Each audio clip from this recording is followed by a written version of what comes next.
ಸಿದ್ದರಾಮಯ್ಯ ಅವರ ಪ್ರತಿಕ್ರಿಯೆಯನ್ನ ಗಮನಿಸಿದ್ವಿ. ಕಾಂಗ್ರೆಸ್ ಡಿಲಿಮಿಟೇಷನ್ ವಿರುದ್ಧ ಇತ್ತೇ ಹೊರತು ಮಹಿಳಾ ಮೀಸಲಾತಿಯ ವಿರುದ್ಧ ಅಲ್ಲ. ಆದ್ರೆ ಅವರು ಎರಡನ್ನೂ ಒಂದಕ್ಕೊಂದು ಲಿಂಕ್ ಮಾಡಿದ್ರು, ಹಾಗಾಗಿ ವಿರೋಧ ಮಾಡಿದ್ವಿ ಅನ್ನುವಂಥ ಮಾತನ್ನ ಹೇಳಿದ್ರು. ಮತ್ತೊಂದು ಕಡೆ ಸಚಿವ ದಿನೇಶ್ ಗುಂಡೂರಾವ್ ಪ್ರತಿಕ್ರಿಯಿಸಿದ್ದಾರೆ. ಇದು ಮೀಸಲಾತಿಯಲ್ಲ, ಬಿಜೆಪಿಯವರ ಸಂಚು. ಮಹಿಳೆಯರ ಹೆಸರಲ್ಲಿ ಅಧಿಕಾರವನ್ನ ಹಿಡಿಯುವಂತಹ ಹುನ್ನಾರ ಅವರದ್ದು.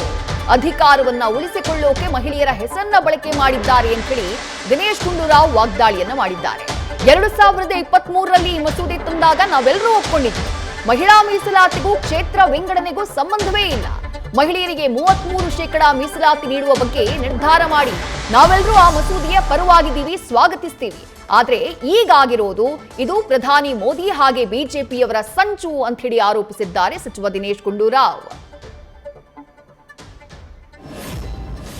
ಮಹಿಳೆಯರಿಗೆ ನಿಜವಾದಂತ ವಿರೋಧವನ್ನು ಮಾಡಿರತಕ್ಕ ಇವತ್ತು ಕೇಂದ್ರ ಸರ್ಕಾರ ಮಹಿಳೆಯರ ಹೆಸರಿನಲ್ಲಿ ವಂಚನೆ ಮಾಡೋದಕ್ಕೆ ಹೊರಟಿದ್ರು.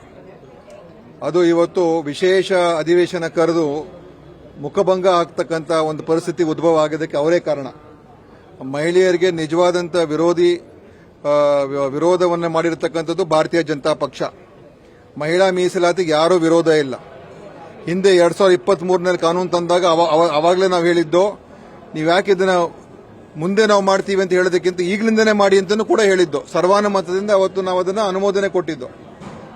ಅದನ್ನ ಮಹಿಳಾ ಮೀಸಲಾತಿ ಮಾಡೋದಕ್ಕೆ ಈ ಡಿಲಿಮಿಟೇಷನ್ ಮಾಡುವಂತದ್ದಕ್ಕೂ ಏನು ಅದಕ್ಕೆ ಸಂಬಂಧನೇ ಇಲ್ಲ. ಇವತ್ತು ನೀವು ನೇರವಾಗಿ ಮಹಿಳೆಯರಿಗೆ 33% ಕೊಡಬೇಕು ಅಂತ ತೀರ್ಮಾನ ಮಾಡಿ ನಾವೆಲ್ಲ ಸ್ವಾಗತ ಮಾಡ್ತೀವಿ. ಈಗ ಕರ್ನಾಟಕದ 224 ಕ್ಷೇತ್ರ ಇದೆ.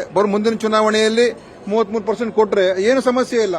ಅದಕ್ಕೆ ನಾವೆಲ್ಲರೂ ಪರವಾಗಿದ್ದೇವೆ. ಈಗ 5 ರಾಜ್ಯಗಳ ಚುನಾವಣೆ ಆಗ್ತಾ ಇದೆ.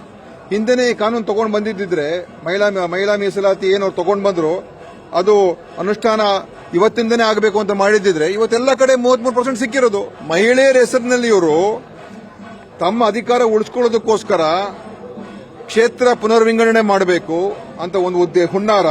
ಅದರಲ್ಲಿ ದಕ್ಷಿಣ ಭಾರತ ರಾಜ್ಯಗಳಿಗೆ ದೊಡ್ಡ ಸಮಸ್ಯೆ ಆಗುತ್ತೆ ಅಂತ ನಮ್ಗೆ ಆಘಾತ ಇದೆ.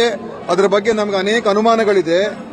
ಅದನ್ನ ಅವರು ಜೋಡಿಸಿ ಇವತ್ತು ಮಾಡಿರ್ತಕ್ಕಂಥದ್ದು ಒಂದು ಮಹಿಳೆಯರ ಹೆಸರಿನಲ್ಲಿ ಅಧಿಕಾರವನ್ನ ಅವ್ರ ಕೈಯಲ್ಲಿ ಇಟ್ಕೋಬೇಕು ಅಂತ ಹೇಳಿ ಅವರು ಮಾಡೋದಕ್ಕೆ ಹೊರಟಿರ್ತಕ್ಕಂಥ ಒಂದು ಪ್ರಯತ್ನ. ಇದು ವಿಫಲ ಆಗಿದೆ.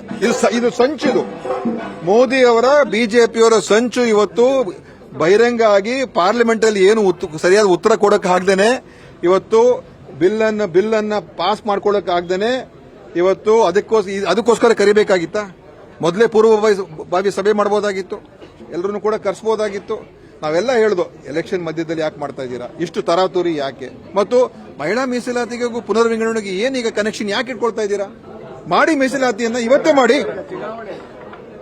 ಸೊ ಇದು ಬಿಜೆಪಿಯವರ ಮೋಸ. ಇದು ಮಾಧ್ಯಮದವರು ನಿಜವಾಗ್ಲೂ ಕೂಡ ನೀವು ಸರಿಯಾದ ರೀತಿಯಲ್ಲಿ ಇದನ್ನ ಬಿಂಬಿಸಿದ್ರೆ ಇದು ದೊಡ್ಡ ಒಂದು ಷಡ್ಯಂತ್ರವನ್ನ ಇವತ್ತಿನ ದಿವಸ ಅದು ಬಿದ್ದಿದೆ ಅಂತ ನೀವು ಅದನ್ನ ಹೆಡ್ಲೈನ್ ಹಾಕಬೇಕು ಹೊರತು ಮಹಿಳಾ ಮೀಸಲಾತಿ ಮಸೂದೆ ಸೋಲಾಗಿದೆ ಅಂತ ಹೇಳಬಾರದು.